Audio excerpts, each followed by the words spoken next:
Ndiyathemba mhlawumbi xa besike sasahlukana sangamaqela sivile into okokubana sonke sinendawo esiwiki kuzo. I hope that in the time that we separated into small groups, we heard that we all have challenges. Ndiyathemba nivile into okokubana nathi sisuka kwindawo ezingathathi ntweni. Also that we heard that we also come from places that do not have much. Kodwa kwinto encinci uThixo asiboleke yona, But in the little that we have, asifumbi yona we do not hoard for kuba ourselves. asiphiliswa yiyo, For we do not live by it, siphiliswa nguThixo. but by God. Ukhe wathetha into ebalulekileyo apha uJola ekuseni uba ndisakhumbula. Shall I mention something important in the morning? Ngokugigitheka.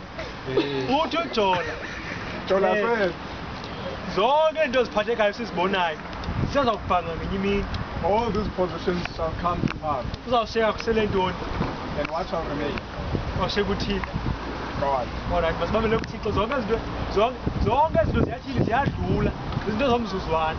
All these things Kodwa shall pass. masisele sitheni sibambele kuThixo. Let us hold on to God. Andazi ke andifuni uba ngathi singozwi lakhe sithetha yonke into okanye sisithatha izinto.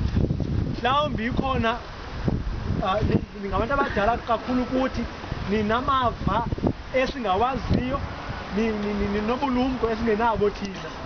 Mhlawumbi ninawo namazwi ombulelo endingawabhekisa kwabantwana besikolo abathe bazidile namhlanje, andazi.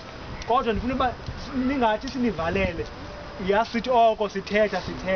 Ubona ukhona umuntu onento angayikhupha nje athi gqabagqaba sihlukaneni.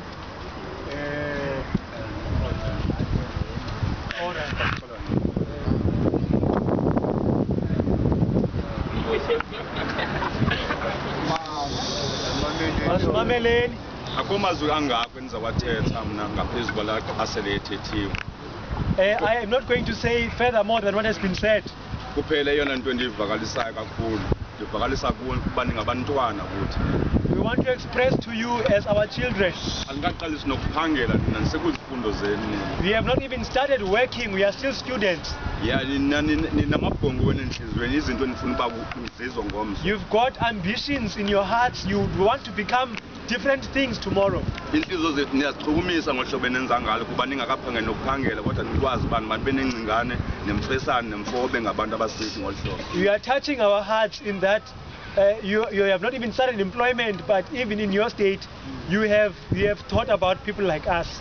Ngamana uYehova lo ke sathi ngaphambili nguye kuphela awuhlala zonke ezinye izinto zawutshabalala. May the God which we have said that he's the only one that will remain, may that God be with you.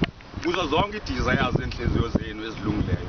And may he fulfill all your the good desires of your heart. Siyabulela kakhulu andinawo umlomo niswele nje uba benewaka ngenihlokomisa yonke le ndawo ivakala. Thank you very much. I have no words to express my thankfulness. Siyabulela kakhulu tata. Inkosi. Siyabulela kakhulu.